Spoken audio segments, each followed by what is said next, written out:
Aloha, everybody, and welcome to part 11 of Sonic Rush, where Blaze meets up with Amy, who threatens to kill Cream because she comments on her obsession with Sonic in a slightly negative way. Amy, you are a card. But back to the Q&A portion of the playthrough, ladies and gentlemen. Lydia Dietz asks, I hear you got your braces off. Did it hurt having them wrenched off your teeth? I don't know how dentist appointments usually go for removing your braces, but it wasn't actually painful at all. All they really did was they took some pliers and they snapped all the parts that were keeping the braces on my teeth, and they just sort of fell off, and they had to get rid of the glue and stuff, so that was kind of more annoying. But when it comes to the actually getting the braces off, that was pretty easy peasy stuff. But yeah, I got my braces off. I'm so happy about that. Everyone who ever saw a vlog review of mine or saw me showing my face on screen for YouTube, they generally always went like, I didn't know you had braces. How old are you, Clement? Fuck you. But the braces are gone, god damn it. I'm free. I could smile and stuff, and and my teeth look great. So I'm pretty happy about that. My braces are off. And that's awesome. Question number 19 from a Mini Mew 5e. Mini Muse? I don't know. Dear Clement, what do you think about Minecraft? Minecraft is a thing. Honestly, I never really hooked onto it. I did play it, and I understood the concept, you know. I understood the interesting dynamic of having to build your house and hide in it during nighttime, because at nighttime that's when all the skeletons and creepers come out to kill you, and you know you're constantly digging for materials to make better things so you can do better things. And but I didn't really feel I was ever gonna get like a big payoff, and I don't really have the creative energy to build a city or a recreation of something. Like there is that free play mode where you get unlimited supplies to do whatever the hell you want. But Minecraft just wasn't for me. It wasn't my kind of game. I'd rather have something with actual action-packed objectives, or just some kind of a level-up system. Like anything, I just didn't feel Minecraft was that enjoyable. But hey, that's just me. I'm sure you guys love Minecraft. And who am I to take that away from you? Question number 20 from Rising Sonic 17. Clement, who is your favorite Batman villain? My favorite Batman villain, it's going to be a simple answer. It's going to be a generic answer, but the Joker. You can't really go too wrong with the Joker. Even just from the ways he's drawn sometimes with his creepy psycho clown face. And just a lot of the great plots seem to come from him. But second favorite would probably be Two-Face. And third favorite, I think, would have to go to the Riddler. Just because, you know, his obsessive-compulsive need to thwart Batman with riddles. I always found that interesting, but, you know. So Joker would definitely be my favorite Batman villain.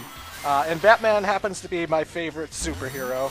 I don't know if anyone actually asked that question, but Batman is my favorite hero, and I've always enjoyed that whole mythology, the whole Gotham City, you know, rogues gallery, and all the, you know, side characters, whether it's Nightwing, whether it's Tim Drake, Jason Todd, Barbara Gordon, whatever.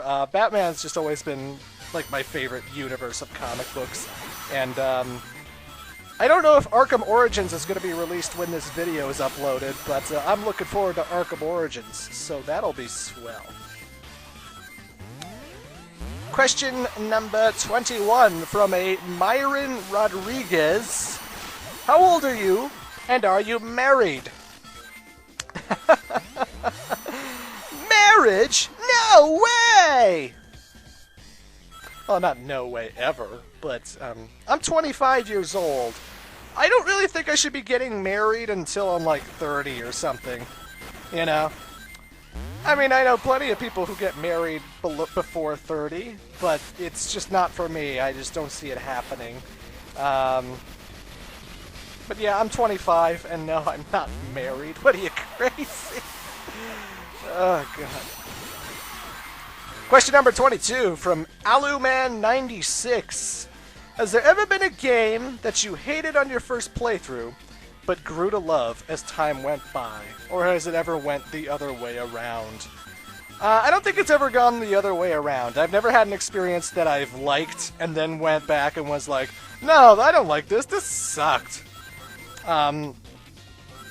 But when it comes to games I hated at first, but then grew to like eventually, Sonic Riders was one of those games. The original Sonic Riders, when I first played it back in 2006 when it came out, I thought it was way too complicated. I thought it was just kind of annoying to play, and I hated that you have to have air in your extreme gear, otherwise you had to go to the pit stop and stuff, and I was just like, what is this bullshit? And I didn't touch Sonic Riders for a long, long time, and when I finally did touch it again, I finally understood the concept of the shortcuts and how to do certain tricks and stuff, and then the game became a lot more enjoyable. So my first time playing Sonic Riders, I absolutely thought it was a piece of shit, but then later on I really liked it. But if we're going by non-Sonic, there's this game called Alpha Protocol by Sega. And Alpha Protocol, the best way to describe it is, it's like Mass Effect in that it's an action RPG, only instead of taking place in outer space with all these different alien races, you play as a spy and you're trying to stop some terrorists from taking over the world and whatever. But, and it's got like this whole like dialogue dynamic that I always liked from the beginning. I always liked that part. Where you get to talk to people, and depending on what you say to them, they might like you more or hate you more, and you could sort of, you know, double-cross people and two-time people, and the story was really interesting. When it comes to consequences, cause and effect kind of scenarios, Alpha Protocol is really great for that. But when it came to the actual gameplay, I thought the gameplay was so awkward and so, like, annoying to play at first. Like, I thought it was like the most tedious fucking thing I had ever experienced. And I was like, oh, I want to love this game, but the gameplay sucks.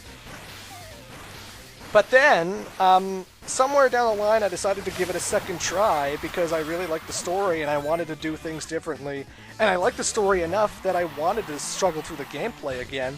And then I found that I was going by a different kind of system where I was starting to rely more on stealth and handguns and stuff, and the game became infinitely more playable, and then all of a sudden I was really, really loving it. So Alpha Protocol has been one of those games where at first I didn't really care for it. In fact, I was angry at how annoying the gameplay was, because I wanted it to be good so I could enjoy the story. And then the second time around, I did enjoy the gameplay, and I did like it. And it was like, oh wait, I found a good way to play this game. Now I really like this. Alpha Protocol's awesome.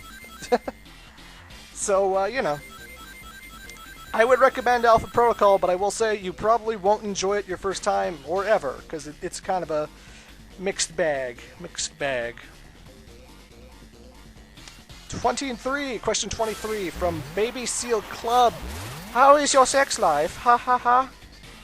It's doing fantastic, Baby Seal. Question number 24. Woozy is live. Clement. Oh wait, shit. I already asked her this question before. And I already put it in the list. What the hell's wrong with me? I'm sorry. It was about making my skits with my friends and stuff, and whether I was going to do that again, but unfortunately, you know, just busy schedules and all that, so sorry. I would love to, but, you know, we'll see what happens. Question number 25 from Level Master 2. Are you a fan of Star Wars, and if so, which one is your favorite? Absolutely, I'm a fan of Star Wars. I've been a fan of Star Wars ever since 1998 or so, because in 1998 they came out with the special edition movies, and that's when they re-released them in theaters. So I was lucky enough to have seen Star Wars in a theater. It wasn't like the original. Yeah, Han didn't shoot first in the movie I saw. But there is nothing more awesome than being in a movie theater and watching the Death Star trench run. There is nothing more awesome than being in a movie theater when you see Darth Vader cut off Luke Skywalker's hand and shit. Like that is... I still remember those trips to the movies vividly in my mind. Like, it was that memorable for me. Oh, by the way, this is the Egg Eagle! So yeah, the Egg Eagle. But Star Wars... I fucking loved Star Wars. I love Star Wars. I loved Empire Strikes Back, and I loved Return of the Jedi. And the prequels, I don't hate them. I don't love them. Well, I don't really care for Episode 2. Episode 2 is by far the most boring one, but I still legitimately think Revenge of the Sith is an okay movie. Yeah, it's got flaws. A lot of movies have flaws, but, you know. Obviously, the original trilogy is just awesome. And Empire Strikes Back is my favorite Star Wars movie. But yeah, I've been a huge fan of Star Wars. I also play all the Star Wars video games whenever I get the chance. I loved Force Unleashed. I loved Battlefront and Battlefront 2 on the PlayStation 2. I was a big fan of the old Super Nintendo games, the Super Trilogy. Even though the Super Trilogy was hard as balls. I think most people play Super Empire Strikes Back, and they get so frustrated with how awfully hard the Hoth levels are, and it's just like, oh my god. But, you know, I'm a big fan of Star Wars. I have a whole bunch of Star Wars memorabilia in my room, and I don't know if I'm a die-hard fan. I couldn't tell you a certain background character's name or whatnot. But I absolutely love Star Wars, so, you know. I at least understand Star Wars enough that I can pretty much recite any of the big, you know, important, famous movie quotes. So, you know, yeah, I'm a fan of Star Wars. Who isn't a fan of Star Wars? Lightsabers and Jedis and stormtroopers and smugglers and asteroid fields and that John Williams music. Oh, it's good stuff. Good stuff indeed. Question number 26 from Of Marble Garden. What are your views on religion? Oh boy. Well, this is going to be a controversial one. I'm not really a religious person. Is there a God? I don't know. Maybe there is. I haven't seen him, and I'm not really going to go by the Bible whether he exists or not. But maybe he does. I don't know. Are there 40 virgins for us when we die, according to whatever insert Middle Eastern religions say? Maybe. I don't know. Are the, you know, are the philosophies of Kwanzaa, or is that it, Kwanzaa? Like, if you believe in something, you know, you're free to believe it. I'm not going to say things don't exist when maybe they do. Maybe I just haven't seen proof of it. I'm not a religious person. I don't feel the need to go into a building every Sunday to celebrate a deity. It's just not my thing. But you know, I try to live by some good morals. I try to be a decent person, and that's how I guide my life. If you like religion, good for you. You can have your religion. But I just like to basically be a good person, and I don't feel the need to. I don't feel the need to live by a certain code or just to worship something. So, you know, that's just me. I don't know if I'm an atheist or an agnostic or whatever, but yeah. I haven't been in a church since since I went to a wedding, honestly. Yeah, that's religion. That's religious talk with the great Clement, because everyone expected to hear that. Number 28 from Nibble Nuts Gaming. During the middle of any of your LPs, did you ever have to answer the door, answer a call, or go to the bathroom? Something like that anyway. Blah, blah, blah. Yeah, I've had to redo videos quite a bit, actually. There's nothing more frustrating than having something go completely wrong in the middle of an LP that you're recording, and just want to like curl up and go, no. This is why I don't like to do blind LPs. When I do post-commentary LPs, I can focus on what I want to talk about. I can think about what the video's going to be, what levels are going to be in the video, what going to happen in the video, and then I could think of what I generally want to talk about. Like, I don't have a script or anything, but I do have an idea of what I want to talk about. And if you've recorded like 5 minutes of something and you have a really cool run going, and then your bladder starts working up and you're like, oh god, and you just can't hold it anymore, and you're like, ah, shit, and you turn off the video and you just like go to the bathroom. That's the worst. But then there's all those times where, like, you know, your phone rings and you left it right next to your computer microphone and it's just so freaking loud and you can't really talk over it or be like, oh, that's my phone, sorry about that. So, yeah, it happens, and it's always the worst thing in the world, but, you know.